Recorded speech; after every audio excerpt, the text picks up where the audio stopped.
A very good morning, dear students. In this video I am going to explain about the synopsis related to this chemical properties of haloalkanes. Okay, synopsis related to chemical properties of haloalkanes. So haloalkanes can participate in three important chemical reactions, that is nucleophilic substitution, elimination reaction and reaction with metals. We'll see one by one. First we'll discuss about electrophilic substitution reaction. So this electrophilic substitution reaction, nucleophilic substitution reaction, why it participates in nucleophilic substitution reaction? Because on the halogen containing carbon, the positive charge will be created and it tries to accept the electrons. So it can participate in nucleophilic substitution reaction. So these are again classified into two types, SN1 and SN2 reaction. So one here indicates that unimolecular reaction. That means the rate of reaction depends on the concentration of only one reactant, that is known as unimolecular reaction. Okay, if it is initiated by the attack of nucleophile, then that is known as nucleophilic substitution reaction. Okay, so when nucleophilic substitution reaction is initiated and the rate of reaction is depends on only one reactant, then it is known as unimolecular reaction. Now we'll see about SN1 reaction example. Here I have taken tertiary butyl halide. Is it alkyl halide? Exactly. So now halogen is present on tertiary carbon, so it is tertiary butyl halide. When it undergoes aqueous reaction with aqueous KOH, H2O is present and in that H2O KOH we have taken, so we can say it is aqueous KOH. So the bond between K and OH involves in breakage. K plus OH minus is obtained, and even here bond involves in breakage. X minus C plus we will get. Now these two react together, eliminates us KX. OH is added to this tertiary carbocation and we will get here CH3, CH3, CH3 and here OH. Plus it can give KX. Tertiary butanol is obtained.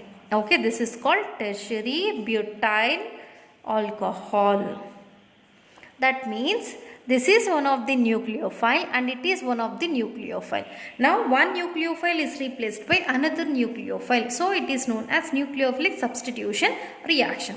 I'll tell you why it is known as unimolecular reaction. So that can be explained based on the mechanism. So mechanism of SN1 reaction involves two steps, that is step 1 and step 2. In step 1, alkyl halide involves in reaction. So it is a slow step and it is known as ionization reaction. Okay, in this ionization reaction, so the bond between carbon and halogen involves in breakage. So completely both the electrons are taken by halogen and eliminates as X minus. And now the carbon is getting positive charge because it is losing electron. So that positive charge I have represented here. Now the positive charge is located on tertiary carbon. How can you say it is a tertiary carbon? Because this carbon is attached with three other carbons, so we can call it as tertiary carbon. So now this is tertiary carbocation. What is carbocation? A carbon which is bearing a positive charge is known as carbocation. Understand? Now tertiary carbocation is formed as an intermediate. Now this intermediate participates in step 2. Okay, that is attacking of nucleophile. What is the nucleophile in the reagent? OH minus. Now this OH minus can attack either from the front side or from the back side, because here we got planar structure of carbocation. Due to containing planar property of this carbocation, the nucleophile can attack either from the front side or from the back side. If it attacks from the front side, we will get this isomer. If it attacks from back side, then we will get OH on the back side and 3 alkyl group on other side. Okay, that means here 50% L isomer and 50% D isomer are obtained. Okay, so this is D and this is L isomer. Why both L and D isomers are obtained? Because the nucleophile can attack this carbocation either from the front side or from the back side due to containing planar structure. Understand? So that it can attack either from the front side or from the back side. Then we will get 50% D isomer, 50% L isomer, which is known as racemic mixture. Very important one.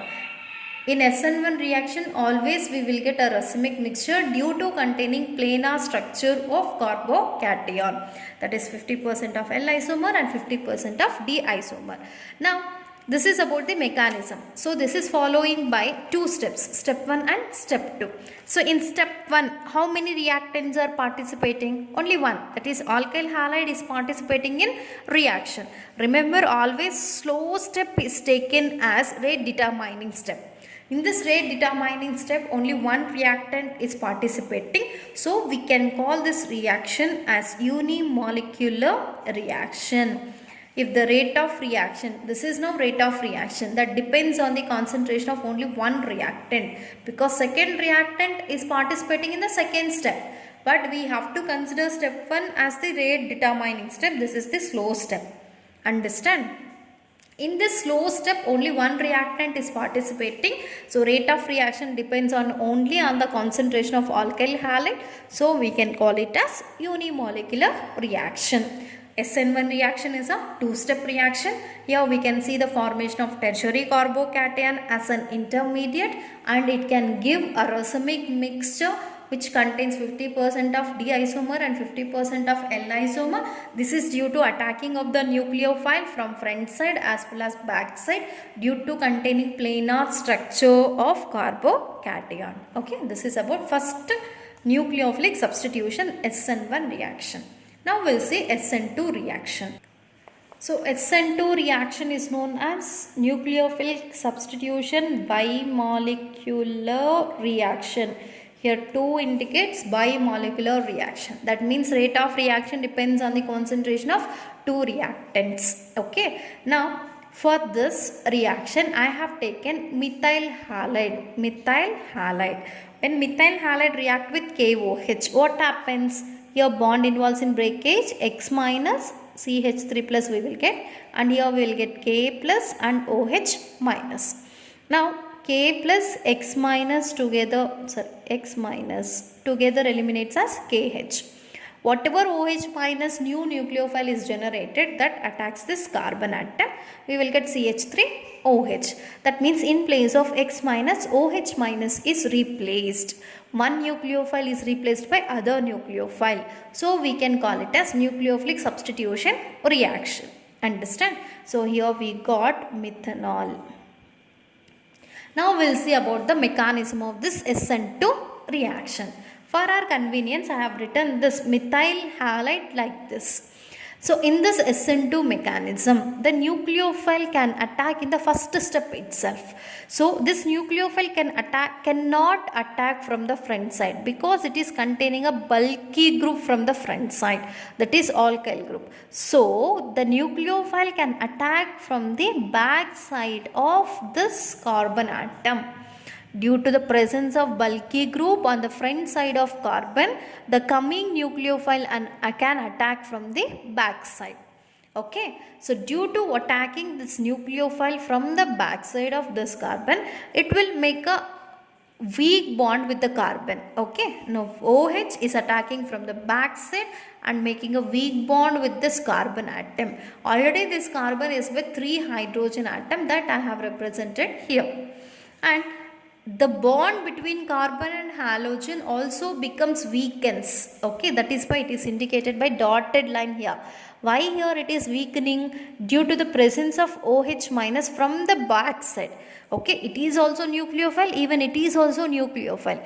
Whenever one nucleophile can attack the carbon atom, the bond between the carbon and another nucleophile weakens. Now these two are the weaker bonds, so that it is indicated by the dotted lines. Now it is transition state. This transient state is highly unstable and immediately participates in further reaction. In the next step, the bond between OH and carbon slowly becomes stronger. Whenever it becomes strengthened, the bond between carbon and halogen completely involves in breakage and eliminates as X minus. Whenever X minus eliminated, all the three groups comes this side and OH carbon bond becomes strengthened or stronger. And we got here methanol. So this is about the mechanism of conversion of methyl halide into methanol. So in this reaction, in the first step, when methyl halide react with the nucleophile, that nucleophile can attack from the back side, because in the front side another nucleophile is present, so it comes from the back side. Then it converts into an imaginary state, that is transition state. Why it is imaginary? Because the carbon valency is only 4, but here 1, 2, 3, 4, 5 bonds are present. That is highly impossible, so we can consider it as just a imaginary state. Now this imaginary state, that is transient state, is highly unstable. The bond between carbon and OH involves in stronger bond, and the bond between carbon and halogen involves in breakage, finally converts into methanol. So this reaction is also known as inversion of configuration. Why it is known as inversion of configuration? Because due to the attacking of nucleophile to this carbon atom, the total configuration of the carbon atom got inversed, that is reversed. So here 3 hydrogen atoms on this carbon atom present on this side. After the attacking of OH minus, all the 3 hydrogens coming towards the opposite side. That is known as inversion of configuration. So this inversion of configuration is due to attacking the nucleophile from the back side. So this is about SN2 reaction. In SN2 reaction, transition state is formed and it is a bimolecular reaction, because rate of reaction depends on both the reactants concentration. So here plus I have mentioned, that means in the initial step itself, OH minus is attacking the alkyl halide. So on this, both the reactants concentration, rate of reaction depends. So it is known as bimolecular reaction, and it is a single step reaction. Here inversion of configuration taking place, which is also known as Walden inversion. Okay, that is about SN2 reaction. So with this first reaction is completed, that is SN1 and SN2, which is coming under nucleophilic substitution reactions. Okay, now we will see about rate of reaction of different alkyl halides towards SN1, SN2 and SN1 reaction. See, tertiary alkyl halides is highly reactive towards SN1. Methyl halide is least reactive towards SN1 reaction.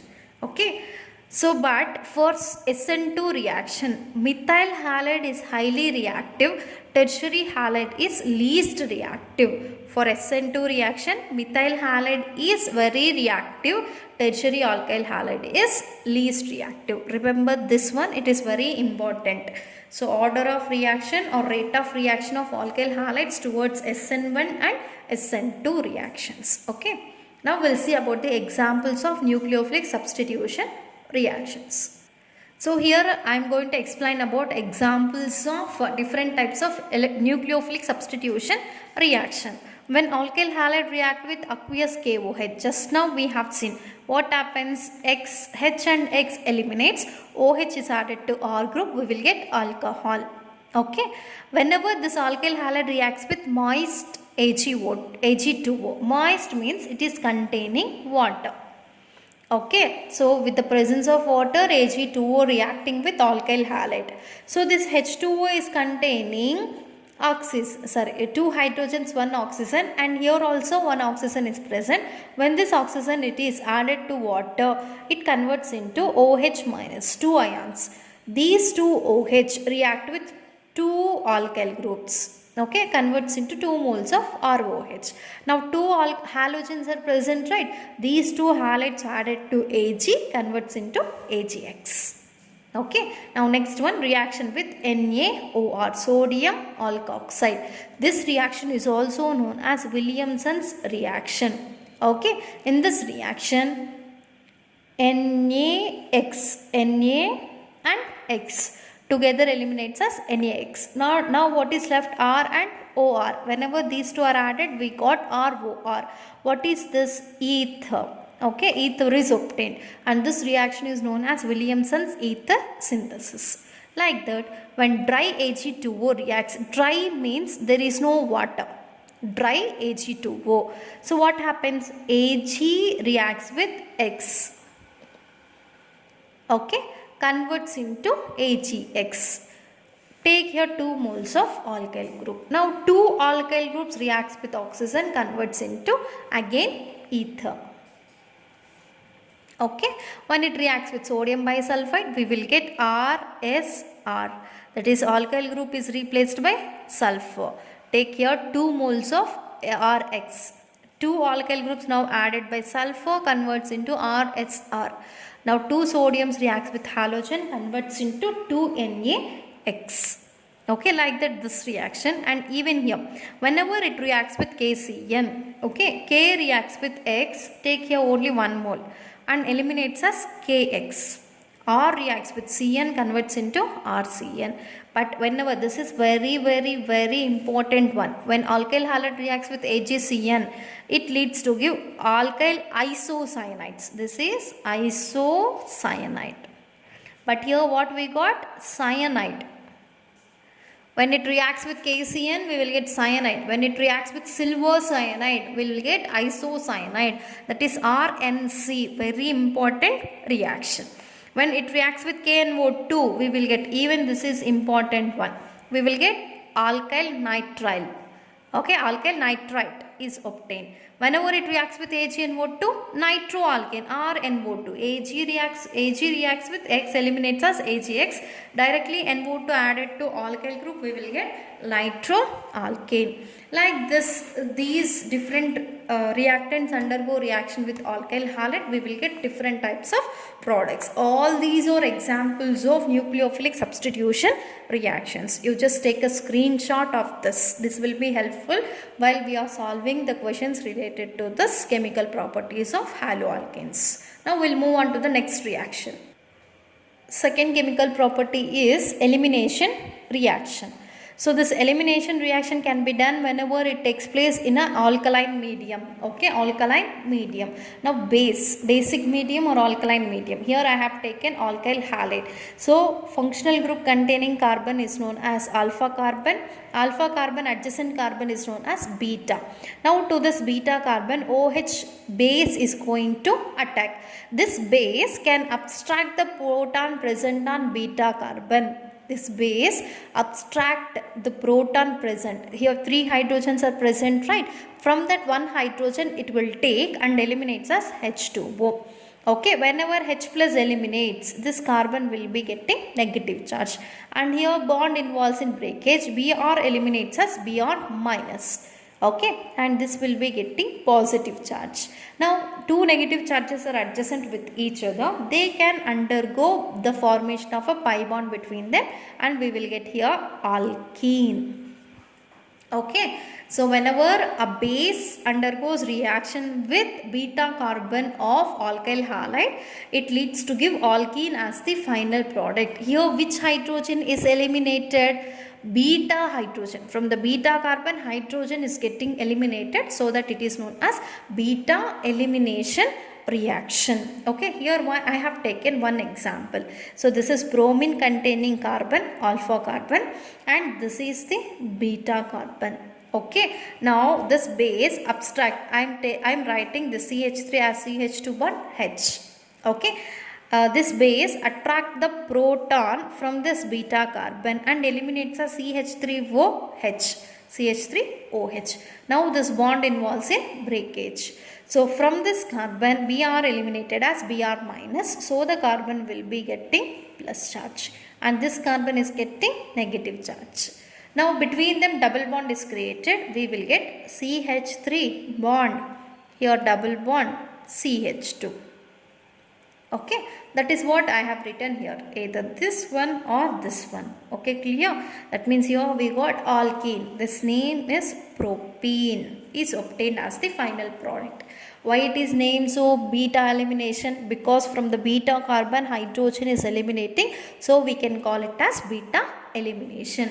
In elimination, whenever alkyl halide undergo reaction with the base, it converts into alkene. Very important reaction. This can take place only in basic medium or alkaline medium. Now we'll move on to the third chemical property of haloalkanes, that is reaction with metals. Whenever alkyl halide reacts with sodium metal in presence of triether, these two halogen atoms reacts with sodium, eliminates as NaX. Now what is left? Two alkyl groups. These two together react and can form hydrocarbons. Okay, this is known as Woods reaction. Okay, very important reaction. When 2 moles of alkyl halide reacts with sodium metal in dry ether, it converts into higher alkanes because they contains only single bond. And next one, reaction with magnesium.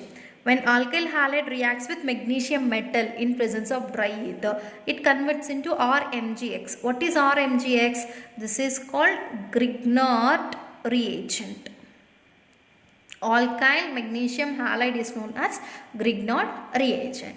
Like that, whenever 2 moles of alkyl halide reacts with zinc, okay, so one zinc element reacts with 2 alkyl group, converts into zinc dialkyl compound or dialkyl zinc compound. Now another zinc atom reacts with these 2 halogens, converts into zinc dihalide.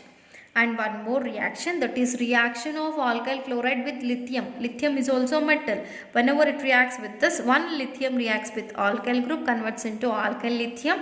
Another lithium takes up chloride, converts into lithium chloride. And finally last reaction, that is reaction with sodium and lead alloy. Okay, whenever CH3CH2Cl, ethyl chloride reacts with 4 moles of sodium lead alloy. So these two, bond between chlorine and alkyl group involves in breakage. So 4 alkyl groups separated and it is added by lead, converts into tetraalkyl lead compound. Okay, plus 4 chlorine atoms takes this 4 sodium metal, converts into 4 sodium chloride.